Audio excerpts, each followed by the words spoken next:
Hello प्यारे विद्यार्थियों, आप सभी का आपके अपने YouTube channel SP classes Bikaner पर हार्दिक स्वागत है। जैसा कि आप सभी को पता है कि ये सभी विश्वविद्यालय के लिए क्लासेज लगवाई जाती है और चाहे बीए, बीएड, एमए के कोई भी सेमेस्टर ईयरली एग्ज़ाम होते हैं तो उन सब के लिए इस क्लास के इस यूट्यूब के माध्यम से आपको परीक्षा के अंदर बेस्ट से बेस्ट आपको कंटेंट उपलब्ध करवाया जाता है। बस आपको क्या करना होता है, थोड़ा सा सपोर्ट करना होता है। क्लास और चैनल को सब्सक्राइब करने से हमारा थोड़ा सा सपोर्ट मिल जाता है। इसलिए बोलते हैं कि अगर ये कंप्यूटर की क्लास भी आपके लिए महामैराथन क्लास लेकर आया हूँ, ताकि विद्यार्थी ये नहीं सोचे कि सर ने कुछ क्लासेज करवा दी और जो क्लासेज आ रही है बाकी रह गई वो नहीं करवाई। मेरा यही मानना है कि विद्यार्थियों को जितना हो सके हम अच्छे से अच्छा कंटेंट दें, ताकि कोई भी विद्यार्थी के नुकसान नहीं हो, फेल नहीं आए, बैक नहीं आए। तो ये class BEd second year exam और चाहे आगे सेमेस्टर एग्ज़ाम होने वाले उन सब के लिए महत्वपूर्ण है। और ये कंप्यूटर एजुकेशन की क्लास है जो आपका पेपर होने वाला है और वो कंपलसरी पेपर होता है। ठीक है विद्यार्थियों, तो सभी विद्यार्थी ज़्यादा से ज़्यादा दबकर इस क्लास को लाइक कर दीजिए और अच्छे से अच्छा कमेंट कर दीजिए। मैं जितना आपके लिए समय है आपको उसके अंदर जितना कंटेंट पढ़ा सकता हूँ उस क्लास के अंदर पढ़ाऊंगा। और आपको तो क्या करना है, बस साथ साथ में याद करना है। जितनी बार हो सके इस क्लास को देख लेना। बस जिसको पीडीएफ लेनी है ना, ये नंबर दे रखे, मैसेज कर देना। पीडीएफ फ्री नहीं है, नाम मात्र शुल्क में मिल जाएगी। और आपको भी पता है जितने पेपर हुए अपने पीछे, चाहे वो समावेशी शिक्षा का हुआ है, जेंडर स्कूल सोसाइटी का हुआ है, असाइनमेंट का हुआ है या अपने इन्वायरमेंट का हुआ है, ठीक है, एक भी पेपर के अंदर पीडीएफ या क्लास के अंदर से बाहर से क्वेश्चन या सारे के सारे अपने क्लास से आ रहे हैं। ठीक है क्वेश्चन, ठीक है। और बाकी जिन विद्यार्थियों ने पीडीएफ लेकर पढ़ी है और वो सभी विद्यार्थी बोलते हैं कि सर वास्तव में आपके कंटेंट से पढ़कर हम अच्छे से अच्छी क्या करेंगे, क्लास और पेपर देकर आ रहे हैं। ठीक है, तो क्लास को शुरू करते हैं। सभी विद्यार्थी लाइक और चैनल को सब्सक्राइब कर दीजिए। चैनल को सब्सक्राइब करने का ये फायदा है कि अगर कोई कंपटीशन की तैयारी करोगे तो भी आपके लिए क्लासेज मिलेगी और बीएड एमए करोगे तो भी आपके लिए क्लासेज मिल रही है। तो पहला क्वेश्चन आपके लिए रहने वाला है कि हार्डवेयर एवं सॉफ्टवेयर में अंतर स्पष्ट करते हुए उनके प्रकार एवं उपयोगिता का वर्णन करो। बहुत ही ज्यादा महत्वपूर्ण क्वेश्चन है। कंप्यूटर प्रणाली मुख्यतः हार्डवेयर और सॉफ्टवेयर के समन्वय से कार्य करती है। हार्डवेयर कंप्यूटर के वे सभी भौतिक भाग होते हैं जिन्हें देखा एवं छुआ जा सकता है, जबकि सॉफ्टवेयर निर्देशों एवं प्रोग्रामों का समूह होता है जो हार्डवेयर को कार्य करने के लिए निर्देश देता है। विद्यार्थियों, दोनों एक दूसरे के पूरक है तथा किसी एक के बिना कंप्यूटर कार्य नहीं कर सकता। यानी अगर चाहे हार्डवेयर या सॉफ्टवेयर दोनों में से अगर एक भी नहीं होगा ना तो कंप्यूटर कार्य नहीं कर पाएगा। ये आपको बात ध्यान होना चाहिए, ठीक है। फिर आपके लिए कि हार्डवेयर के अंतर्गत क्या आते हैं, एक तो अपने input device, output device, processing device तथा स्टोरेज डिवाइस आते हैं। कि आपको क्या ध्यान रखना है कि हार्डवेयर के अंदर क्या क्या आते हैं। फिर आपको keyboard, mouse, scanner, light pen आदि इनपुट डिवाइस है जिनके माध्यम से डाटा कंप्यूटर में प्रविष्ट किया जाता है। और मॉनिटर, प्रिंटर, स्पीकर आदि आउटपुट डिवाइस कहलाते हैं जो परिणाम प्रदर्शित करते हैं। सीपीयू कंप्यूटर का मस्तिष्क होता है जिसमें एएलयू एवं कंट्रोल यूनिट कार्य करती है। हार्ड डिस्क, सीडी, डीवीडी तथा पेन ड्राइव आदि स्टोरेज डिवाइस डाटा संग्रहण का कार्य करता है। तो देखो कितने अच्छे आपको लैंग्वेज के अंदर और इजी लैंग्वेज के अंदर आपको कंप्यूटर पढ़ा रहा हूँ। यानी मेरा कंप्यूटर सब्जेक्ट नहीं है, मैं आपको जो भी सब्जेक्ट लगाता हूँ बस क्लास ना मेरी एक ही उद्देश्य होता है कि बच्चे अच्छा पढ़े और बच्चों के अच्छे नंबर आए, ताकि मेरा दिल खुश हो जाए। और मेरे चैनल के माध्यम से अगर किसी विद्यार्थी के अच्छे से अच्छे अंक बन रहे और कोई विद्यार्थी के बेक या फेल नहीं आ रहा ना, मेरा तो वहीं से कल्याण हो जाता है। अभी बोलता हूँ क्लास को अच्छे से देखा करो और क्लास को शेयर कर दिया करो, क्योंकि आपके हजारों विद्यार्थी जुड़ते हैं। खुद विद्यार्थी के अपने खुद के दोस्त होते हैं या क्लास का जो अपने कॉलेज का ग्रुप होता है उनमें शेयर करते हो ना, उनसे बहुत बड़ा फायदा होता है। विद्या दानम लभते ज्ञानम, विद्या का दान, विद्या का शेयर करोगे जितना ही ज़्यादा आपके भी विद्या का प्रोग्रेस होगा। फिर आपको सॉफ्टवेयर मुख्यतः दो प्रकार के होते हैं, एक होता है system software and application software. तो सिस्टम सॉफ्टवेयर कंप्यूटर के संचालन को नियंत्रित करता है और ऑपरेटिंग सिस्टम और कंपाइलर, असेंबलर तथा यूटिलिटी प्रोग्राम इसके क्या होते हैं, उदाहरण माने जाते हैं। फिर अपने बात करें अगर एप्लीकेशन सॉफ्टवेयर उपयोगकर्ता की आवश्यकता को पूरा करने हेतु बनाए जाते हैं, जैसे MS Word, Excel, PowerPoint, Photoshop आदि इसके अंदर आते हैं। फिर बात करें अगर शिक्षा के क्षेत्र में, तो शिक्षा के क्षेत्र में हार्डवेयर एवं सॉफ्टवेयर का अत्यधिक महत्व है। इसके माध्यम से smart classes, digital learning, multimedia teaching and the online education को बढ़ावा मिलता है। इसके अंदर शिक्षक प्रेजेंटेशन तैयार करते हैं। जैसे कि आपको पता होगा कि जैसे मान लो आपको मैं क्लास ले रहा हूं तो आप ऑनलाइन माध्यम से ले रहे हो, प्रेजेंटेशन मैंने आपके लिए तैयार किया सारा कुछ, और छात्र ऑनलाइन अध्ययन कर सकते हैं तथा विद्यालयों के डिजिटल रिकॉर्ड सुरक्षित रखे जा सकते हैं। वर्तमान समय में सूचना प्रौद्योगिकी के विकास के कारण हार्डवेयर एवं सॉफ्टवेयर का महत्व निरंतर बढ़ता जा रहा है विद्यार्थियों। फिर आपको पता होना चाहिए दूसरा क्वेश्चन आपके लिए लेकर आ रहे हैं कि कंप्यूटर मेमोरी एवं स्टोरेज डिवाइसेस का वर्णन करो। तो कंप्यूटर मेमोरी कौन सी होती है? कंप्यूटर मेमोरी वह इकाई होती है जिसमें डाटा, निर्देश, सूचनाएं संग्रहित की जाती है, और मेमोरी कंप्यूटर का अत्यंत महत्वपूर्ण भाग होता है क्योंकि इसी के माध्यम से डाटा का संग्रहण एवं पुनर्प्राप्ति संभव होती है। कंप्यूटर मेमोरी मुख्यतः दो प्रकार की होती है। पहली होती है प्राइमरी मेमोरी, दूसरी होती है secondary memory. Primary memory computer की मुख्य मेमोरी होती है। यह सीपीयू से सीधे जुड़ी रहती है तथा तीव्र गति से कार्य करती है। ये दो प्रकार की होती है, एक होती है रैम और एक होती है रोम। आगे हम इसके नाम भी देखेंगे, जैसे कि रैंडम एक्सेस मेमोरी या रीड ओनली मेमोरी, पूरे इसके नाम होते हैं। ठीक है, क्वेश्चन पूछा जाता है कई बार। तो मेमोरी दो प्रकार की होती है, एक होती है रैम, एक होती है रोम। ठीक है, रैम यानी रैंडम एक्सेस मेमोरी, और अस्थायी मेमोरी होती है। यानी जो रैम होती है वो क्या होती है? अस्थायी मेमोरी होती है, जिसमें डाटा अस्थायी रूप से संग्रहित किया जाता है, इकट्ठा किया जाता है। कंप्यूटर बंद होने पर इसका डाटा समाप्त हो जाता है। फिर अगर बात करें रोम की, यानी रीड ओनली मेमोरी, यह एक प्रकार की स्थायी मेमोरी होती है जिसमें आवश्यक निर्देश पहले से संग्रहित रहते हैं। और कैच मेमोरी भी प्राइमरी मेमोरी का भाग है जो सीपीयू की गति बढ़ाने में सहायता करती है विद्यार्थियों। फिर बात करें अगर सेकेंडरी मेमोरी, तो सेकेंडरी मेमोरी का उपयोग अपने स्थायी रूप से डाटा संग्रहित करने के लिए किया जाता है। इसकी संग्रहण क्षमता अत्यधिक होती है। Hard disk, CD, DVD, pen drive, memory card एवं ऑप्टिकल डिस्क इसके प्रमुख उदाहरण होते हैं। हार्ड डिस्क कंप्यूटर की मुख्य संग्रहण इकाई होती है जिसमें ऑपरेटिंग सिस्टम एवं अन्य कुछ कार्य किए जाते हैं विद्यार्थियों। फाइलें सुरक्षित रखी जाती है। फिर बात करें अगर पेन ड्राइव, तो पेन ड्राइव एवं memory card portable storage device का जिनका उपयोग डाटा स्थानांतरण में किया जाता है। फिर बात करते हैं स्टोरेज डिवाइसेज शिक्षा के क्षेत्र में अत्यंत उपयोगी होता है। तो साथ साथ में आपको हर पॉइंट एग्जाम में आपके लिख के आओ, यानी आप चाहे राजस्थान यूनिवर्सिटी, महाराजा गंगा सिंह यूनिवर्सिटी बीकानेर, या अपने एमजीएसयू अपने अजमेर वाली, या अपने मत्स्य यूनिवर्सिटी, या कोई भी देश की या राजस्थान की कोई भी यूनिवर्सिटी है, शेखावटी है, उन सब के लिए क्लास महत्वपूर्ण है, इंपॉर्टेंट है। बस आपको क्लास देखनी है। यानी आपको क्या पता होना चाहिए कि शिक्षा के क्षेत्र में, बीएड के क्षेत्र में भी इसका क्या उपयोग है। साथ साथ में अगर आप ये याद करोगे तो उससे ज़्यादा आपका उत्तर है वो अफेक्टिव दिखेगा, आपका उतना ही ज़्यादा अट्रैक्शन डालेगा। तो इसके माध्यम से नोट्स, प्रश्न पत्र, वीडियो लेक्चर, प्रेजेंटेशन एवं शोध सामग्री उपलब्ध रखी जा सकती है। फिर वर्तमान डिजिटल युग में क्लाउड स्टोरेज का महत्व भी बढ़ गया है, जिससे इंटरनेट के माध्यम से डाटा को सुरक्षित रखा जा सकता है। इस प्रकार कंप्यूटर मेमोरी एवं स्टोरेज डिवाइसेस सूचना संग्रहण एवं प्रबंधन के आधार है तथा आधुनिक शिक्षा एवं प्रशासनिक कार्यों में इसकी महत्वपूर्ण भूमिका मानी जाती है विद्यार्थियों। तीसरा क्वेश्चन आपके लिए, विंडोज ऑपरेटिंग सिस्टम की विशेषताओं एवं उपयोगिता का वर्णन कीजिए। अगर बात करें विंडोज की, तो विंडोज एक लोकप्रिय ग्राफिकल यूजर इंटरफेस आधारित ऑपरेटिंग सिस्टम माना जाता है। यानी विंडोज क्या होता है? विंडोज एक लोकप्रिय ग्राफिकल यूजर इंटरफेस आधारित ऑपरेटिंग सिस्टम माना जाता है जिसे माइक्रोसॉफ्ट द्वारा विकसित किया गया है विद्यार्थियों।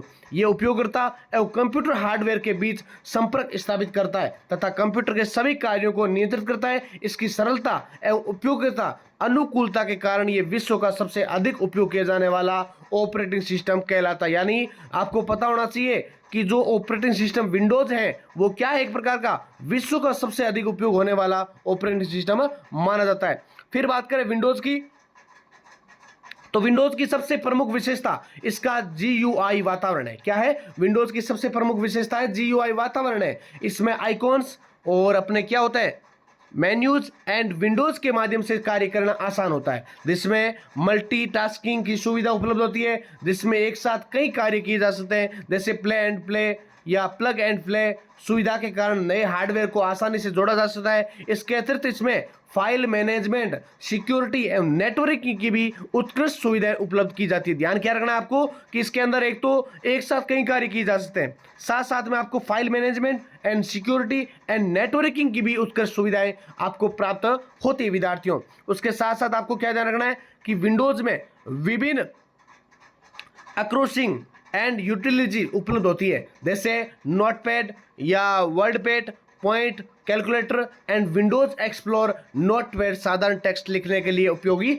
माना जाता है, जबकि वर्ड पैड में अपने को फॉर्मेटिंग की सुविधाएं उपलब्ध होती है। यानी जो वर्ड पैड होता है उसके अंदर आपको कौन सी सुविधाएं उपलब्ध होती है? फॉर्मेटिंग की, और उसके साथ साथ आपको पेंट, चित्र निर्माण एवं संपादन के लिए उपयोग किया जाता है। विंडोज एक्सप्लोर फाइल एवं फोल्डर प्रबंधन में सहायता करता है। विद्यार्थियों, शिक्षा के क्षेत्र में बात करें तो शिक्षा के क्षेत्र में विंडोज का विशेष महत्व है। शिक्षक इसके माध्यम से प्रेजेंटेशन, नोट्स एवं क्वेश्चन पेपर तैयार कर सकते हैं। विद्यार्थी इंटरनेट के माध्यम से अध्ययन सामग्री प्राप्त कर सकते हैं तथा मल्टीमीडिया लर्निंग को बढ़ावा मिलता है। जैसे आपको अगर मैं नोट्स उपलब्ध करवा रहा हूँ, क्लासेस उपलब्ध करवा रहा हूँ, या क्वेश्चन पेपर या कुछ भी आपको दे रहा हूँ, टास्क दे रहा हूँ, तो वो सारा का सारा किसके माध्यम से? विंडोज के माध्यम से। विद्यार्थियों, तो मल्टीमीडिया लर्निंग को बढ़ावा मिलता है। विद्यालयों में प्रशासनिक कार्यों, परीक्षा परिणाम तैयार करने और डिजिटल रिकॉर्ड रखने में इसका उपयोग किया जाता है। इस प्रकार विंडोज ऑपरेटिंग सिस्टम आधुनिक सूचना प्रौद्योगिकी का आधार है तथा शिक्षा, व्यवसाय एवं प्रशासन के क्षेत्र में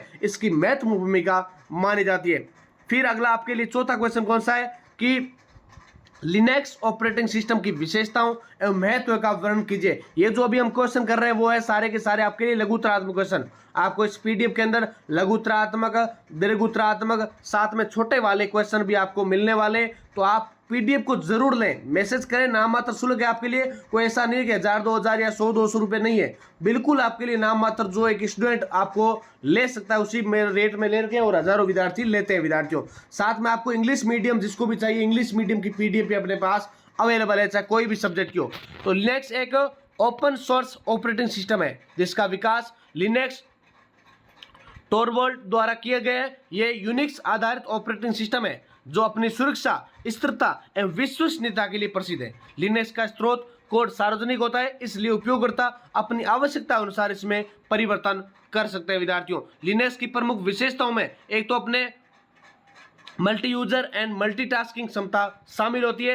एक ही समय में अनेक उपयोगकर्ता इस पर कार्य कर सकते हैं। यह अत्यधिक सुरक्षित ऑपरेटिंग सिस्टम माना जाता है क्योंकि इसमें वायरस एवं मालवेयर का क्या होता है, इसके अंदर एक तो वायरस और एक मालवेयर का खतरा माना जाता है। लिनक्स विभिन्न प्रकार के हार्डवेयर पर आसानी से कार्य कर रहा है और इसकी कार्य क्षमता को उच्च मानी जाती है। लिनक्स में विभिन्न डिस्क्रिप्शंस उपलब्ध है, जैसे अपटून, फेडोरा या डेबिन एंड रेड हट। प्रत्येक डिस्क्रिप्शन की अपनी विशेषताएं एवं उपयोगिता होती है। इसमें कमांड लाइन इंटरफेस तथा ग्राफिकल इंटरफेस दोनों प्रकार की सुविधाएं उपलब्ध होती है। इसके अंदर कौन कौन सी है? एक तो अपने लिनक्स इंटरफेस तथा दूसरी ग्राफिकल इंटरफेस, दोनों प्रकार की सुविधाएं उपलब्ध होती है। लिनक्स में नेटवर्किंग एवं सर्वर मैनेजमेंट की उत्कृष्ट क्षमता पाई जाती है। विद्यार्थियों, इसलिए इसका उपयोग वेब सर्वर एवं सुपर कंप्यूटरों में व्यापक रूप से किया जाता है। किसके अंदर? एक तो वेब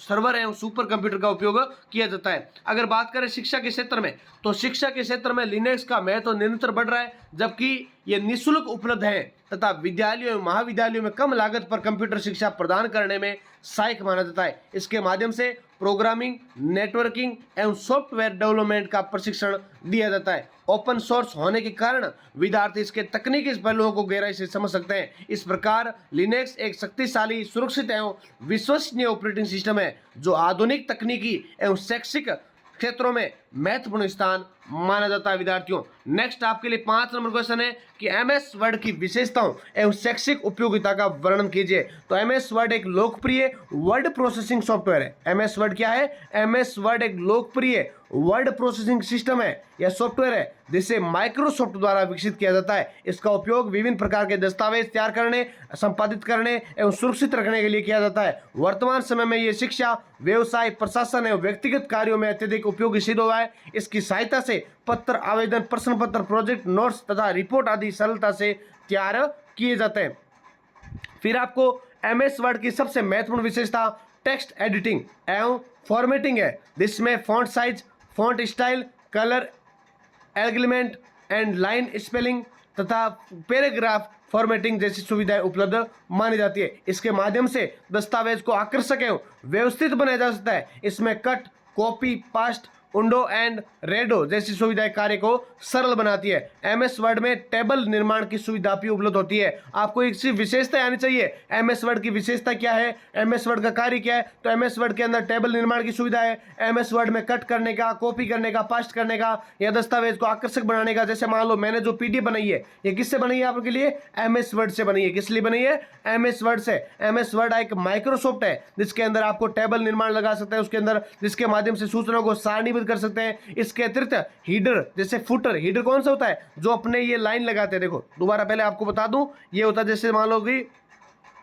ये देखो नीचे दे रखा ना, ये अपने हीडर या फुटर होता है, ठीक है, जिसके अंदर आपको नाम वगैरह दे सकते हो, या ऊपर भी अपने चल रहा है उसके अंदर शामिल है, इसके अंदर कर सकते हैं। या इसके अंदर आपको बुलेट्स एंड पॉइंट्स बनाते हैं, जैसे कि आपको देखा होगा कुछ पीडीएफ के अंदर या क्लासेस के अंदर मैंने पॉइंट्स के माध्यम से समझाया, या नंबर होता है, पेज नंबर, जो साइड में संख्या लगती है ना, ये किसके माध्यम से होती है, एमएस वर्ड डॉक्स के माध्यम से लगती है विद्यार्थियों। फिर नंबरिंग का उपयोग दस्तावेज को अधिक प्रभावी बनाता है। मेल मर्ज सुविधा के माध्यम से, जैसे कि आपने अगर दो पीडीएफ अलग अलग बना ली, अपने को क्या करना है, उसको साथ में मिलाना है, उसको मर्ज करना है, तो साथ में उसको आप मिला सकते हो। एक ही प्रारूप अनेक प्रकार से तैयार किए जा सकते हैं। Spell check and grammar check सुविधाएं भाषा संबंधी त्रुटियों को सुधारने में सहायता करती है। जैसे अगर हम पीडीएफ बनाते हैं उसके अंदर क्या होता है, जैसे मान लो ये शब्द या स्पेलिंग गलत है, तो उसके अंदर ऑटोमेटिक क्या आ जाता है, नीचे अंडरलाइन आ जाता है कि आप इसको सही कीजिए, तो अपने उसको सही करना पड़ता है पीडीएफ जब बनाते तो उसके अंदर वहम चीज है कि त्रुटियों को सुधारने में सहायता प्रदान करती है। शिक्षा के क्षेत्र में बात करें तो एमएस वर्ड का अत्यधिक महत्व है। अगर हमारे लिए बात करें तो सबसे अधिक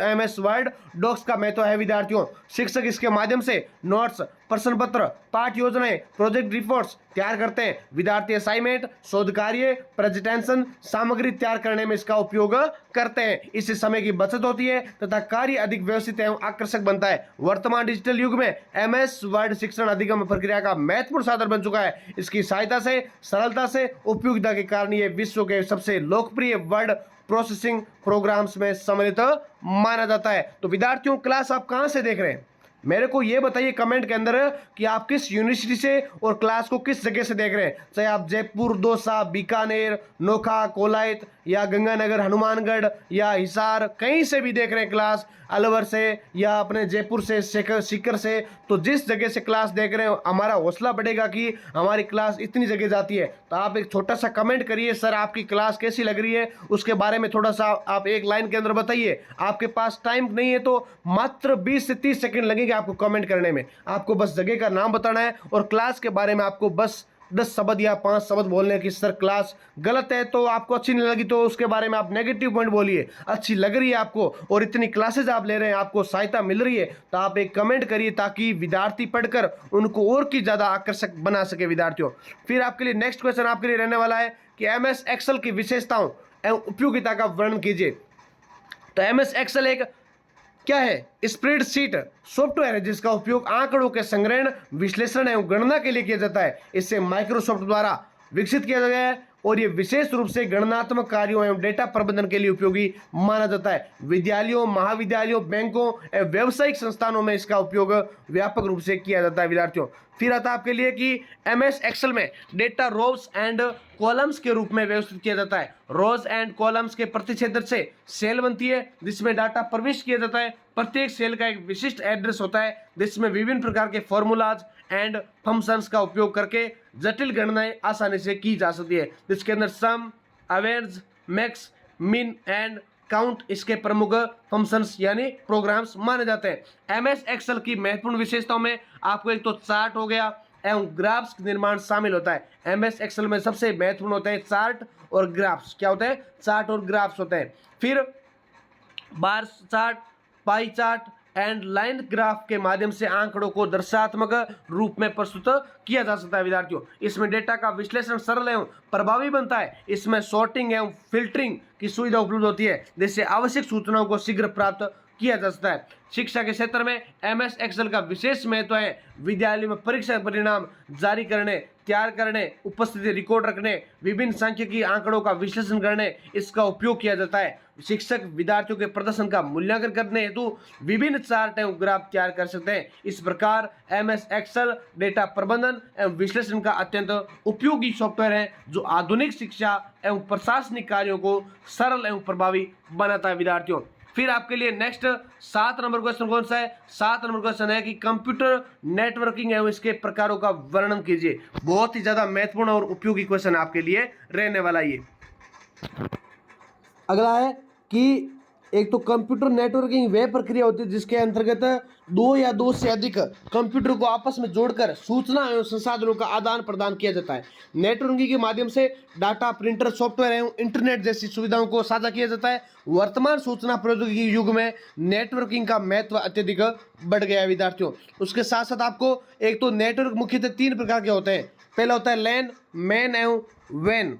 लैन अर्थात लोकल एरिया नेटवर्क सीमित क्षेत्र जैसे विद्यालय, कार्यालय या भवन के भीतर उपयोग किया जाता है। इसकी गति अधिक होती है, वे रखरखाव सरल होता है। मैन अर्थात मेट्रोपॉलिटन एरिया नेटवर्क किसी नगर या बड़े क्षेत्र में स्थापित किया जाता है। वैन अर्थात वाइड एरिया नेटवर्क सबसे बड़ा नेटवर्क होता है जो विभिन्न देशों एवं महाद्वीपों तक फैला माना जाता है। इंटरनेट इसका सर्वोत्तम उदाहरण देखने को मिलता है विद्यार्थियों। उसके बाद आपको एक तो नेटवर्किंग में विभिन्न उपकरणों का उपयोग किया जाता है जैसे मॉडेम, राउटर या स्विच एवं सर्वर। मॉडेम डिजिटल एवं एनालॉग संकेतों के परिवर्तन का कार्य करता है, जबकि आपको सर्वर नेटवर्क के सभी कंप्यूटरों को सेवाएं प्रदान करता है। नेटवर्किंग में वायर्ड एवं वायरलेस दोनों प्रकार की तकनीकों का उपयोग होता है। Wireless communication and infrared, microwave and satellite communication प्रमुख होते हैं। शिक्षा के क्षेत्र में बात करें तो कंप्यूटर नेटवर्किंग का अत्यधिक महत्व है। इसके माध्यम से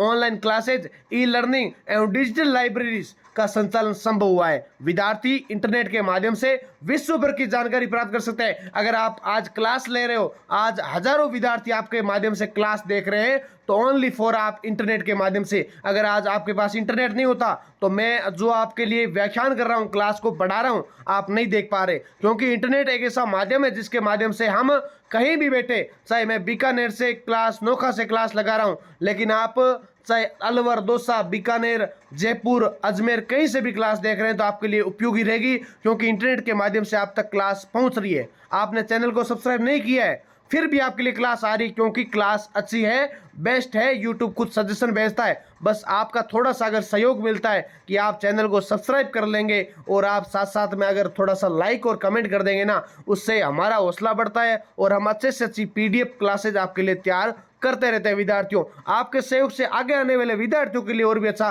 कंटेंट बनाएंगे, ताकि आपका सहयोग और प्यार बना रहेगा। तो इस प्रकार कंप्यूटर नेटवर्किंग आधुनिक संचार व्यवस्था का आधार है तथा सूचना के तीव्र एवं सुरक्षित आदान प्रदान में महत्वपूर्ण भूमिका निभाती है विद्यार्थियों।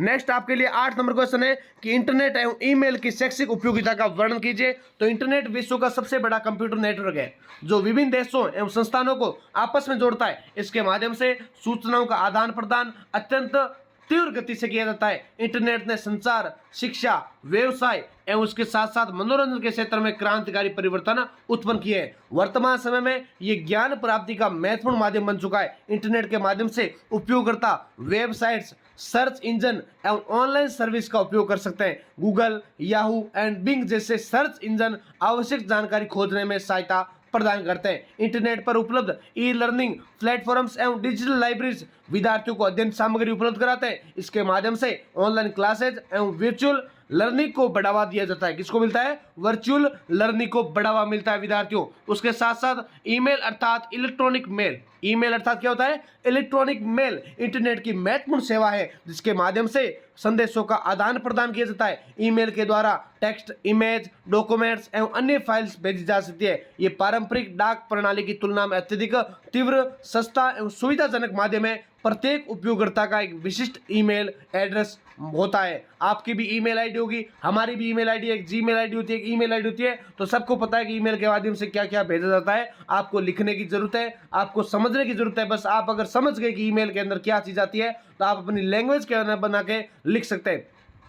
बीएड के विद्यार्थी बस मेरी एक बात को ध्यान रखें कि जो विद्यार्थी खुद की लैंग्वेज बना के पॉइंट्स को अच्छे से देखकर अपनी खुद की लैंग्वेज बना के कभी भी जीवन के अंदर लिखता है ना, सबसे बेस्ट रहता है और उसका सबसे अच्छे अंक आने के चांस रहते हैं। तो अपनी खुद की भाषा बनाइए, अच्छे से अच्छा उत्तर लिख कर आइए ताकि आपको एग्जाम में अच्छे अंक मिल सके। और मेरी यही कामना है कि बीएड के विद्यार्थी जो भी क्लास देख रहे हैं या बीएड कर रहे हैं, निश्चित ही अगर अच्छी मेहनत करेंगे तो आने वाले 1-2 सालों में आप क्या बन जाएंगे, आप जरूर न जरूर गवर्नमेंट टीचर या गवर्नमेंट आप मैडम जरूर बनेंगे। तो हमारा आपके लिए शुभकामना है।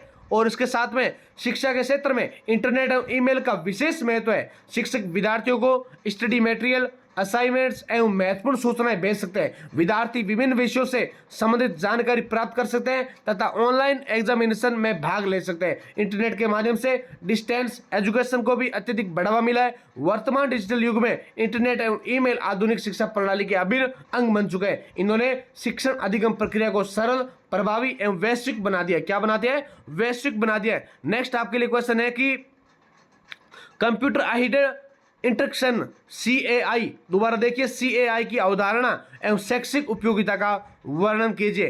तो क्या है ये CAI? Computer aided instruction, CAI एक ऐसी शिक्षण पद्धति है जिसमें कंप्यूटर की सहायता से विद्यार्थियों को शिक्षा प्रदान की जाती है और ये आधुनिक शैक्षिक तकनीक का महत्वपूर्ण भाग है।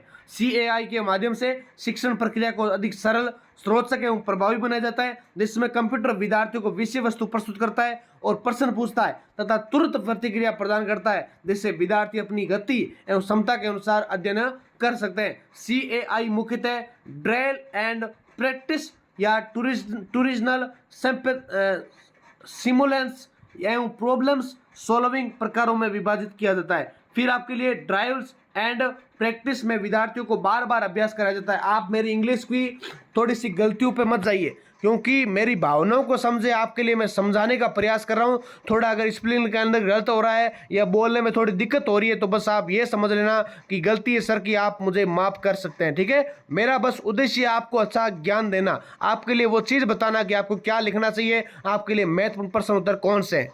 मेरा उद्देश्य क्या है? आपके लिए सफलता प्राप्त करना, ना कि ऐसा है कि आपको ऑथेंटिक चीज बता रहा हूं। ऑथेंटिक का मतलब ऐसा नहीं कि स्पेलिंग गलत हो सकती है, त्रुटि हर इंसान से होती है, गलती मेरे से हो सकती है, लेकिन मेरा प्रयास रहता है कि अच्छे से अच्छा कंटेंट दे, बिल्कुल भी गलती नहीं हो।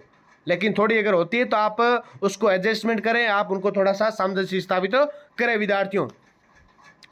फिर CAI की प्रमुख विशेषताओं में व्यक्तिगत शिक्षण, त्वरित प्रतिक्रिया, त्रुटि सुधार एवं आकर्षक प्रस्तुतिकरण शामिल होता है। इसमें चित्र, ध्वनि, वीडियो एनिमेशन का उपयोग किया जाता है, जिससे विद्यार्थियों की रुचि बढ़ती है और ये शिक्षण को बालक केंद्रित बनाता है तथा सीखने की गति में सुधार करता है। शिक्षा के क्षेत्र में CAI का अत्यधिक महत्व है। इसके माध्यम से कठिन विषयों को सरल रूप में समझा जा सकता है। विज्ञान, गणित, भाषा शिक्षण में इसका उपयोग अत्यंत प्रभावी सिद्ध हुआ है। इसमें समय एवं श्रम की बचत होती है तथा विद्यार्थियों में आत्म अध्ययन की भावना विकसित होती है। हालांकि CAI की कुछ सीमाएं हैं, जिसके अंदर आपको कंप्यूटर और इंटरनेट की उपलब्धता सभी स्थानों पर समान नहीं होती है। यानी कुछ जगह जाते तो यहाँ पर 5G भी चल जाता है और कुछ जगह आपको देखने को मिलता है कि 2G भी नहीं चलता, ठीक है। तो समान नहीं होती है। इसके अतिरिक्त अत्यधिक तकनीकी निर्भरता से सामाजिक संपर्क में कमी आ सकती है। फिर भी आधुनिक शिक्षा प्रणाली में CAI का प्रमुख महत्व निरंतर बढ़ रहा है तथा ये शिक्षण अधिगम प्रक्रिया को अधिक प्रभावी एवं गुणवत्तापूर्ण बनाने में महत्वपूर्ण भूमिका निभा रहा है विद्यार्थियों।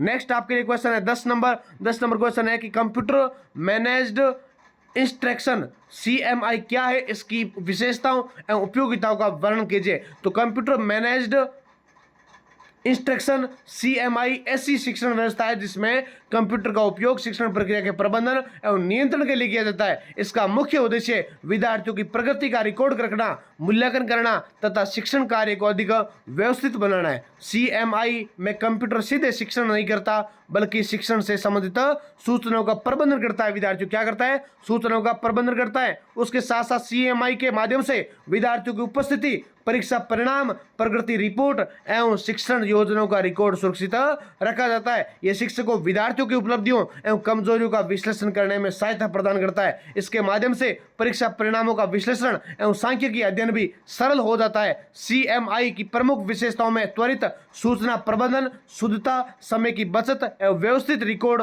प्रबंधन शामिल होते हैं। यह शिक्षकों को शिक्षण योजना बनाने एवं विद्यार्थियों की व्यक्तिगत प्रगति का मूल्यांकन करने में सहायता प्रदान करता है। इसमें डाटा संग्रहण एवं विश्लेषण अत्यंत महत्व एवं सरल सुरक्षित होता है। विद्यालय प्रशासन में CMI का विशेष महत्व है। इसके माध्यम से time table, fees, records examination system एवं लाइब्रेरी मैनेजमेंट को व्यवस्थित किया जा सकता है। इससे प्रशासनिक कार्यों में पारदर्शिता एवं कार्य कुशलता बढ़ती है। वर्तमान समय में अधिकांश विद्यालय एवं विश्वविद्यालय डिजिटल प्रबंधन प्रणाली अपनाने लगे हैं विद्यार्थियों।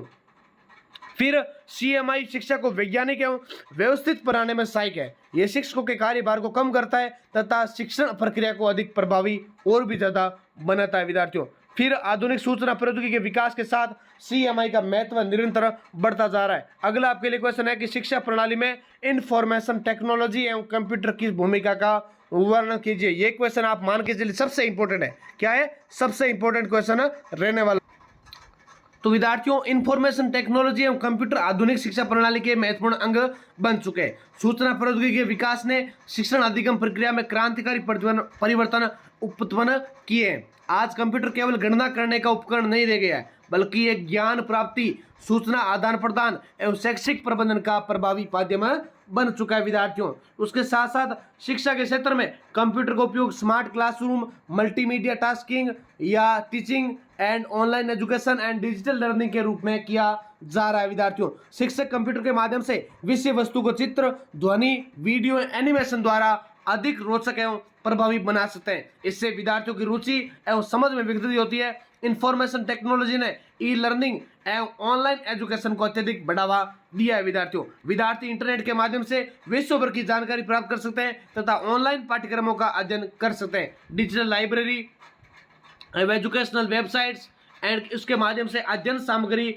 आसानी से उपलब्ध हो जाती है। विद्यालय प्रशासन में भी कंप्यूटर की महत्वपूर्ण भूमिका है। विद्यार्थियों की उपस्थिति, परीक्षा परिणाम, शुल्क वितरण एवं विवरण एवं अन्य रिकॉर्ड कंप्यूटर में सुरक्षित रखे जाते हैं। इससे समय एवं श्रम की बचत होती है तथा प्रशासनिक कार्य अधिक व्यवस्थित एवं पारदर्शी बनते जाते हैं। उसके साथ साथ एक तो लाइब्रेरी मैनेजमेंट में कंप्यूटर का उपयोग पुस्तकों के रिकॉर्ड रखने, पुस्तकों के आदान प्रदान एवं ऑनलाइन पुस्तक खोजने में किया जाता है। एजुकेशनल रिसर्च के कंप्यूटर आंकड़ों के संग्रहण एवं विश्लेषण में अत्यंत उपयोगी है। इससे शोध कार्य अधिक वैज्ञानिक एवं विश्वसनीय बनता है। फिर डिस्टेंस एजुकेशन में कंप्यूटर एवं इंटरनेट की भूमिका अत्यंत महत्वपूर्ण है। दूरस्थ क्षेत्रों में रहने वाले विद्यार्थी ऑनलाइन माध्यम से शिक्षा प्राप्त कर सकते हैं। कोविड-19 महामारी के समय ऑनलाइन शिक्षा की उपयोगिता विशेष रूप से देखने को हमें मिली थी। विशेष आवश्यकता वाले बच्चों की शिक्षा में भी कंप्यूटर सहायक सिद्ध हुआ है और दृष्टिबाधित एवं श्रवण बाधित विद्यार्थियों के लिए विशेष सॉफ्टवेयर एवं असिस्टिव टेक्नोलॉजीज विकसित की गई है, जिसमें समावेशी शिक्षा को बढ़ावा मिला है। समावेशी का मतलब क्या होता है? सभी का विकास करना, सभी को समान रूप से शिक्षा उपलब्ध करवाना विद्यार्थियों। यदि इंफॉर्मेशन टेक्नोलॉजी ने अनेक लाभ हैं, फिर भी इसकी कुछ सीमाएं, जैसे तकनीकी संसाधनों की कमी होना, इंटरनेट पर निर्भरता रहना, साइबर अपराध होना। इसके बावजूद आधुनिक शिक्षा प्रणाली में कंप्यूटर एवं सूचना प्रौद्योगिकी का महत्व निरंतर बढ़ रहा है तथा ये शिक्षा को अधिक गुणवत्तापूर्ण, प्रभावी एवं वैश्विक बनाने में महत्वपूर्ण भूमिका निभा रहे विद्यार्थियों। अगला आपके लिए क्वेश्चन है 12 नंबर कि शिक्षा प्रणाली में कंप्यूटर की भूमिका का वर्णन कीजिए। तो आधुनिक युग को कंप्यूटर एवं सूचना प्रौद्योगिकी का युग कहा जाता है। वर्तमान शिक्षा प्रणाली में कंप्यूटर का महत्व अधिक बढ़ गया है। कंप्यूटर ने शिक्षण, अधिगम, मूल्यांकन, अनुसंधान एवं प्रशासनिक कार्यों में व्यापक परिवर्तन उत्पन्न किए। आज कंप्यूटर शिक्षा का एक प्रभावी एवं आवश्यक साधन बन चुका है। इसके माध्यम से शिक्षा को अधिक सरल, रोचक, वैज्ञानिक एवं प्रभावशाली बनाया गया। क्या बनाया गया? प्रभावशाली बनाया गया विद्यार्थियों। कंप्यूटर शिक्षण अधिगम प्रक्रिया को छात्र केंद्रित बनाने में महत्वपूर्ण भूमिका निभाता है। शिक्षक कंप्यूटर की सहायता से विषय वस्तु को चित्र, ध्वनि, वीडियो, एनिमेशन एवं मल्टीमीडिया के माध्यम से प्रस्तुत कर सकते हैं, जिससे कठिन विषय भी सरल एवं रोचक बन जाते हैं। विद्यार्थियों की समझ, स्मरण शक्ति एवं रुचि में वृद्धि होती है। स्मार्ट क्लासेज एवं डिजिटल बोर्ड के माध्यम से शिक्षण अधिक प्रभावी हो गया है। कंप्यूटर के माध्यम से ई लर्निंग एवं ऑनलाइन क्लास एजुकेशन को अत्यधिक बढ़ावा मिला है। विद्यार्थी इंटरनेट की सहायता से विश्व भर की जानकारी प्राप्त कर सकते हैं। एजुकेशनल वेबसाइट्स, डिजिटल लाइब्रेरीज एवं ऑनलाइन कोर्स के माध्यम से घर बैठे शिक्षा प्राप्त करना संभव हो गया है। कोविड-19 महामारी के दौरान कंप्यूटर आधारित ऑनलाइन शिक्षा अत्यंत उपयोगी सिद्ध हुई थी विद्यार्थियों। फिर विद्यालय प्रशासन में भी कंप्यूटर की महत्वपूर्ण भूमिका है। जैसे विद्यार्थियों की उपस्थिति, परीक्षा परिणाम, शुल्क विवरण कंप्यूटर में सुरक्षित रखे जाते हैं या व्यवस्थित पारदर्शी बनते हैं, या उसको कंप्यूटर में श्रम की बचत होती है। ये हमने क्वेश्चन अच्छे से देख लिया था, बस ये हो सकता है क्वेश्चन रिपीट हो गया हो। ठीक है। फिर आपके लिए आगे बड़े वाले क्वेश्चन, कौन से आगे? बड़े वाले क्वेश्चन आ गए, तो कुछ मैं आपको करवाने वाला हूँ, कुछ आपको क्या करना है पीडीएफ में ही पढ़ने पड़ेंगे। जैसे कंप्यूटर की विभिन्न पीढ़ियों का क्रमबद्ध वर्णन करते हुए कंप्यूटर के ऐतिहासिक विकास एवं वर्गीकरण का विशेष विवेचन कीजिए। तो कंप्यूटर आधुनिक विज्ञान की एक महान देन है जिसने मानव जीवन के प्रत्येक क्षेत्र के क्रांतिकारी परिवर्तन उत्पन्न किए। आज शिक्षा, व्यवहार, बैंकिंग, चिकित्सा, संचार, अनुसंधान का प्रशासन जैसे सभी क्षेत्रों में कंप्यूटर का व्यापक उपयोग किया गया है। कंप्यूटर एक इलेक्ट्रॉनिक मशीन है जो दिए गए निर्देशों के अनुसार डाटा को संग्रहण करके उसका संसाधन प्रोसेसिंग करती है तथा परिणाम प्रदान करती है। वर्तमान आधुनिक कंप्यूटर का विकास एक लंबी श्रृंखला या ऐतिहासिक प्रक्रिया का परिणाम देखने को मिलती है। प्रारंभिक गणना कंप्यूटरों से या उपकरणों से लेकर आधुनिक कृत्रिम बुद्धिमत्ता आधारित कंप्यूटर तक का विकास अनेक चरणों में हुआ। कंप्यूटर के विकास को सामान्यतः विभिन्न पीढ़ियों में बांटा गया है। कंप्यूटर का ऐतिहासिक विकास मानव की गणना संबंधी आवश्यकताओं से प्रारंभ हुआ। प्राचीन काल में मनुष्य गणना के लिए उंगलियों, पत्थरों, लकड़ी के टुकड़ों का उपयोग करता था। बाद में अबेकस का आविष्कार हुआ। किसका आविष्कार हुआ? अबेकस का आविष्कार हुआ, जिसे विश्व का प्रथम गणना यंत्र माना जाता है। इसका आविष्कार चीन में लगभग 3000 वर्ष पूर्व हुआ था। इसके बाद 17वीं शताब्दी में ब्लेज पास्कल ने पास्कलाइन नामक यांत्रिक गणना मशीन का निर्माण किया। ये जोड़ एवं घटाव करने में सक्षम थी। इसके पश्चात लाइबनिट्ज ने ऐसी मशीन विकसित की जो गुणा एवं भाग भी कर सकती थी। उसके बाद 19वीं शताब्दी में चार्ल्स बेबेज ने क्या किया था? एनालिटिकल इंजन का निर्माण प्रस्तावित किया। उन्हें आधुनिक कंप्यूटर का जनक कहा जाता है। चार्ल्स बेबर को क्या कहते हैं? आधुनिक कंप्यूटर का जनक कहा जाता है, क्योंकि उनके द्वारा विकसित अवधारणाएं आधुनिक कंप्यूटर का आधार बनी। इस मशीन में मेमोरी, कंट्रोल यूनिट एवं इनपुट आउटपुट जैसी विशेषताएं भी थी। बाद में हरमन होलेरिस ने पंच कार्ड मशीन विकसित की जिसका उपयोग जनगणना कार्य में किया गया। इसी तकनीक के आधार पर आगे बढ़कर IBM कंपनी की स्थापना होती है। किसकी होती है? IBM कंपनी की स्थापना होती है। द्वितीय विश्व युद्ध के दौरान इलेक्ट्रॉनिक कंप्यूटर का विकास तीव्र गति से हुआ और ENIAC विश्व का पहला इलेक्ट्रॉनिक डिजिटल कंप्यूटर माना जाता है। इसके बाद कंप्यूटर तकनीक ने निरंतर सुधार होते हुए और कंप्यूटरों की विभिन्न पीढ़ियों का विकास माना जाता है। प्रथम पीढ़ी के कंप्यूटर का काल लगभग 1946 से 1956 तक माना जाता है। इस पीढ़ी में वैक्यूम ट्यूब तकनीक का उपयोग किया गया। वैक्यूम ट्यूब एक इलेक्ट्रॉनिक उपकरण का था जिसका उपयोग संकेतों को नियंत्रित करने के लिए किया जाता और यूनिक और EDVAC एवं यूनिवैक्स इस पीढ़ी के प्रमुख कंप्यूटर माने जाते हैं। और ये कंप्यूटर आकार में अत्यंत बड़े थे तथा इन्हें संचालित करने के लिए बहुत अधिक क्या लगता था? बिजली की आवश्यकता होती थी। इनसे अत्यधिक गर्मी उत्पन्न होती और बार बार खराब होने की समस्या रहती। इसकी गति धीमी थी तथा प्रोग्रामिंग मशीन भाषा में की जाती। इन मशीनों के सीमाओं के बावजूद ये कंप्यूटर विकास की दिशा में महत्वपूर्ण माने जाते हैं। फिर दूसरे कंप्यूटर के विकास का अगर बात करें तो 1956 से 1965 इस पीढ़ी में वैक्यूम ट्यूब के स्थान पर क्या गया? ट्रांजिस्टर का उपयोग किया गया। ट्रांजिस्टर आकार में छोटे होते, अधिक विश्वसनीय, बिजली कम करने वाले, या कंप्यूटर का आकार छोटा होता। असेंबली लैंग्वेज का प्रयोग करते जिसके अंदर फोरेटन कोबेल का विकास हुआ। IBM 1401 आया या IBM 7054 में इस पीढ़ी के प्रमुख कंप्यूटर माने जाते हैं। प्रथम पीढ़ी की तुलना में ये कंप्यूटर अधिक तेज, सस्ते और विश्वसनीय थे। अगर बात करें थर्ड पीढ़ी के कंप्यूटर का काल 1965 से 1975 तक माना जाता है और ये पीढ़ी इंटीग्रेटेड क्रिटिकल यानी एकीकृत तकनीक का उपयोग किया जाता है। इसके अंदर IC में अनेक इलेक्ट्रॉनिक घटकों को एक छोटे चिप में संयोजित किया गया। इससे कंप्यूटर का आकार और छोटा हो गया और उनकी गति एवं क्षमता में अत्यधिक वृद्धि हो गई। इस पीढ़ी में ऑपरेटिंग सिस्टम का विकास हुआ जिससे एक साथ कई कार्य करना संभव हुआ। कीबोर्ड्स एवं मॉनिटर का उपयोग प्रारंभ हुआ। IBM 1960 इस विधि का प्रसिद्ध कंप्यूटर था। इन कंप्यूटरों की विश्वसनीयता अधिक थी तथा रखरखाव में कम खर्च आता था। विद्यार्थियों, दूसरा क्वेश्चन है कि कंप्यूटर का ब्लॉक डायग्राम बनाकर input unit, CPU, ALU control, memory unit तथा आउटपुट यूनिट के कार्यों का विस्तार पूर्वक वर्णन कीजिए।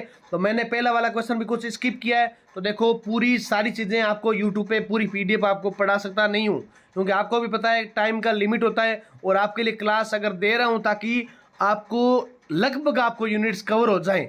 बाकी लगभग विद्यार्थी PDF के लिए मैसेज करते हैं और PDF लेते भी हैं।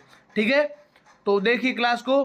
कंप्यूटर एक इलेक्ट्रॉनिक मशीन है जो उपयोगिता द्वारा दिए गए निर्देशों के अनुसार डाटा को ग्रहण करती है, उसका संसाधन करती है तथा परिणाम प्रदान करती है। कंप्यूटर की कार्य प्रणाली में समझने के लिए उसके ब्लॉक डायग्राम का अध्ययन करना अत्यंत आवश्यक है। ब्लॉक डायग्राम कंप्यूटर के विभिन्न भागों हैं उसके पारस्परिक संबंधों का दर्शाता है। कंप्यूटर मुख्यतः input unit, central processing unit, CPU, memory unit तथा आउटपुट यूनिट से मिलकर बना होता है। CPU के अंतर्गत एक तो अपने अर्थमेटिक लॉजिक यूनिट, ALU एवं कंट्रोल यूनिट कार्य करती है। ये सभी इकाइयां मिलकर कंप्यूटर को सुचारू रूप से संचालित करती रहती है।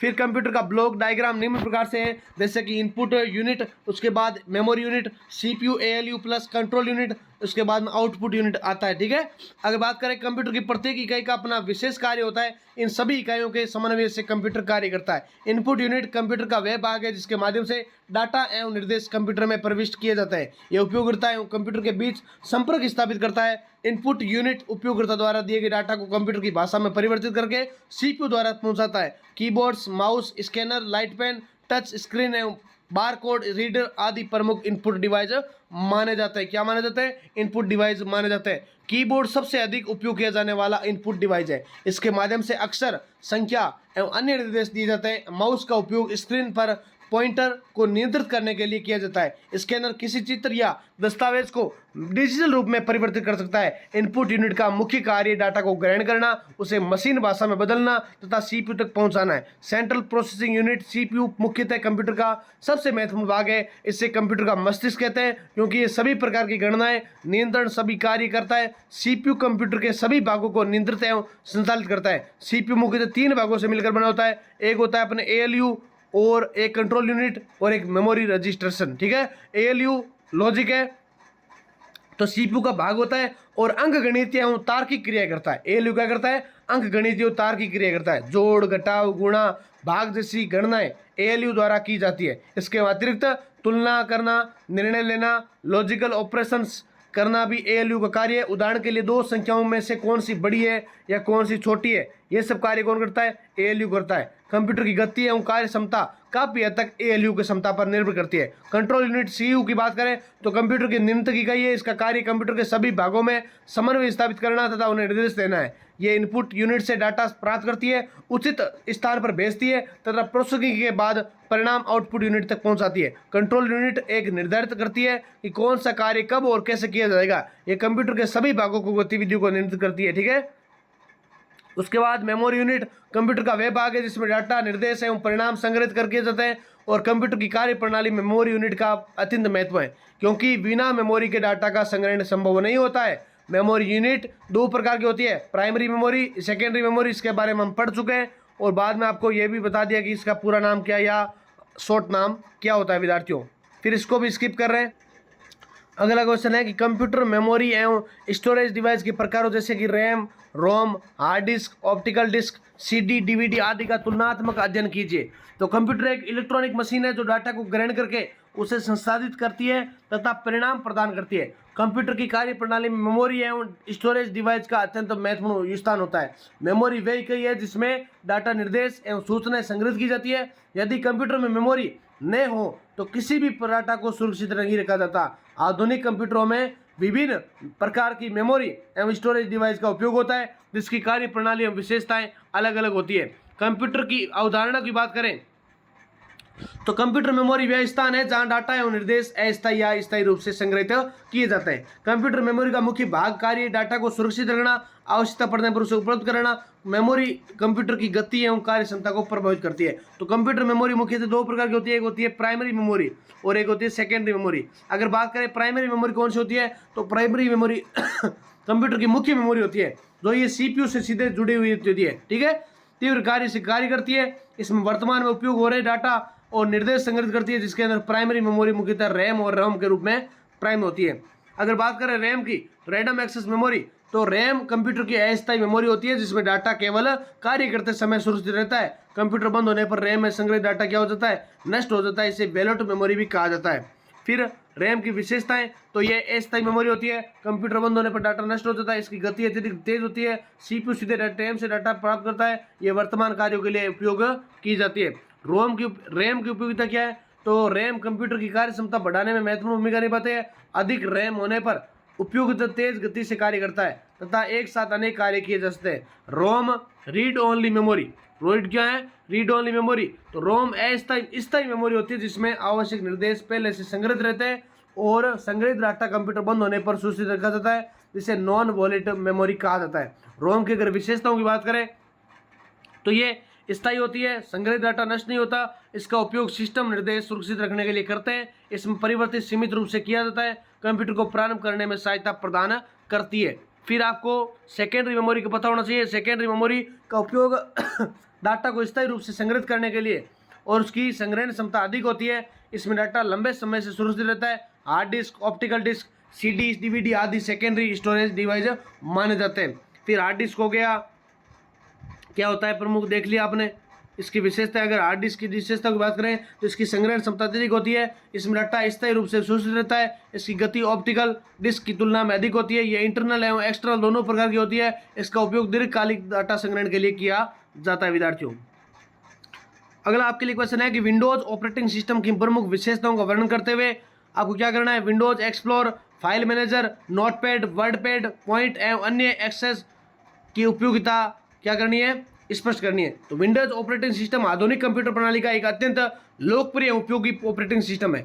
इसे माइक्रोसॉफ्ट कंपनी द्वारा विकसित किया गया है। ये एक ग्राफिकल यूजर इंटरफेस GUI आधारित ऑपरेटिंग सिस्टम है। इसके माध्यम से उपयोगकर्ता कंप्यूटर को सरलता एवं सुविधाजनक तरीके से संचालित कर सकता है। विंडोज ऑपरेटिंग सिस्टम क्या होता है, तो विंडोज ऑपरेटिंग सिस्टम उपयोगकर्ता एवं कंप्यूटर हार्डवेयर के बीच संपर्क स्थापित करता है तथा कंप्यूटर के सभी संसाधनों एवं कार्यों का नियंत्रण करता है। विंडोज अपनी सरलता, आकर्षक स्वरूप एवं उपयोगकर्ता अनुकूल विशेषताओं के कारण विश्व भर में सबसे अधिक उपयोग किया जाता है। उपयोग ऑपरेटिंग सिस्टम बन चुका है और शिक्षा, व्यवसाय, बैंकिंग, कार्यालय एवं व्यक्तिगत कार्यों में इसका उपयोग किया जाता है। इसके साथ साथ विंडोज ऑपरेटिंग सिस्टम की अवधारणा, तो ऑपरेटिंग सिस्टम वह सॉफ्टवेयर है जो कंप्यूटर के सभी भागों को नियंत्रित एवं संचालित करता है। यह उपयोगकर्ता एवं हार्डवेयर के बीच मध्यस्थ का कार्य करता है। विंडोज ऑपरेटिंग सिस्टम कंप्यूटर के विभिन्न कार्यों जैसे file management, memory management, device control एवं प्रोग्राम एक्सक्यूशन को नियंत्रित करता है। विंडोज में icons, menus, dialogues box and Windows के माध्यम से कार्य करता है, जिससे उपयोगकर्ता के लिए कंप्यूटर चलाना सरल हो जाता है। विंडोज ऑपरेटिंग विशेषताओं की बात करें तो GUI आधारित प्रणाली है, मल्टीटास्किंग सुविधा है, यूजर फ्रेंडली वातावरण है, फाइल एवं फोल्डर मैनेजमेंट इसके अंदर देखने को मिलता है। फिर 5 है प्लग्स एंड प्ले सुविधा और नेटवर्किंग सुविधा भी है, सिक्योरिटी सुविधा भी है, मल्टीमीडिया सपोर्ट भी है। इसके अंदर साथ साथ आपको उपयोगिता की बात करें तो विंडोज एक्सप्लोर विंडोज का महत्वपूर्ण विभाग है, जिसका उपयोग फाइल्स एंड फोल्डर्स को व्यवस्थित करने के लिए किया जाता है। इसके माध्यम से उपयोगकर्ता कंप्यूटर में संग्रहित डाटा को देख, खोज एवं व्यवस्थित कर सकता है। ठीक है विद्यार्थियों। क्वेश्चन संख्या 6, लिनक्स ऑपरेटिंग सिस्टम की विशेषताओं, लाभों तथा विंडोज से उसके अंतर का विस्तृत वर्णन करो। तो लिनक्स ऑपरेटिंग सिस्टम, छोटे वाला क्वेश्चन हमने देख लिया लघुतरात्मक। लिनक्स ऑपरेटिंग सिस्टम का एक शक्तिशाली, सुरक्षित एवं ओपन सोर्स ऑपरेटिंग सिस्टम है, जिसका विकास लिनक्स ट्रेवल्स द्वारा वर्ष 1991 में किया गया। ये यूनिक्स आधारित ऑपरेटिंग सिस्टम है। ये अपनी स्थिरता, विश्वसनीयता एवं सुरक्षा के लिए विश्व भर में प्रसिद्ध है। फिर वर्तमान समय में लिनक्स का उपयोग computer server, super computer, mobile phone, networking प्रणालियों के रूप में किया जाता है। शिक्षा, अनुसंधान, बैंकिंग एवं तकनीकी क्षेत्रों में लिनक्स का विशेष महत्व माना जाता है। लिनक्स एक मल्टी यूजर एवं मल्टीटास्किंग ऑपरेटिंग सिस्टम है। इसका अर्थ है कि एक समय में अनेक उपयोगकर्ता इस बार पर प्रयोग करते हैं, एक साथ कई कार्य संचालित किया जाता है। लिनक्स का स्रोत कोड सार्वजनिक होता है, इसलिए कोई भी व्यक्ति अपनी आवश्यकता के अनुसार इसमें परिवर्तन कर सकता है। यही कारण है कि इसे ओपन सोर्स सॉफ्टवेयर कहा जाता है।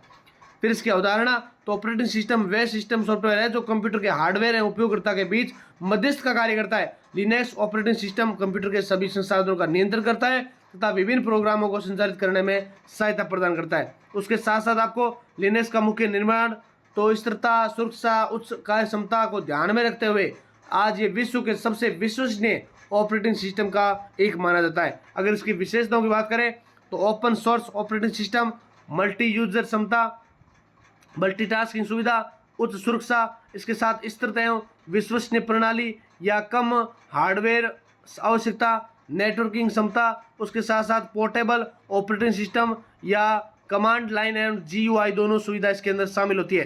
तो इसके साथ साथ 10वां पॉइंट है फ्री सॉफ्टवेयर भी होता है। लिनक्स के अगर प्रकारों की बात करें तो प्रकार ध्यान रखना ना, लिनक्स के कौन से है, तो लिनक्स के विभिन्न संस्करणों को डिस्क्रिप्शन कहा जाता है। इसके प्रत्येक डिस्क्रिप्शन को अपनी विशेषताएं एवं उपयोगिता मानी जाती है विद्यार्थियों। उसके साथ साथ आपको नेक्स्ट क्वेश्चन बता रहा हूँ। अगला क्वेश्चन है कि MS वर्ड की टेक्स्ट मैनेजमेंट संबंधी विशेषताओं का वर्णन करते हुए शैक्षिक कार्यों में इसकी उपयोगिता स्पष्ट कीजिए। तो MS वर्ड एक अत्यंत लोकप्रिय वर्ड प्रोसेसिंग है, इसको हमने देख लिया विस्तार से। और ये क्वेश्चन आपने लघुतरात्मक अगर जिसको याद है ना, बड़ा वाला क्वेश्चन अपने पॉइंट्स बना के खुद अच्छे से लिख कर आ सकता है। MS वर्ड का उपयोग अपने विभिन्न दस्तावेज को तैयार करने, सुंदर स्पष्ट करने, प्रिंट करने, शिक्षा, व्यवसाय, प्रशासन, व्यक्तिगत नोट्स बनाने या कोई भी प्रकार के रिपोर्ट बनाना है, ठीक है। उसके अंदर आपको टेक्स्ट में फॉर्मेटिंग पास्ट करना, MS का उपयोग करता यूज लेना, ये इसके अंदर शामिल होता है, ठीक है विद्यार्थियों।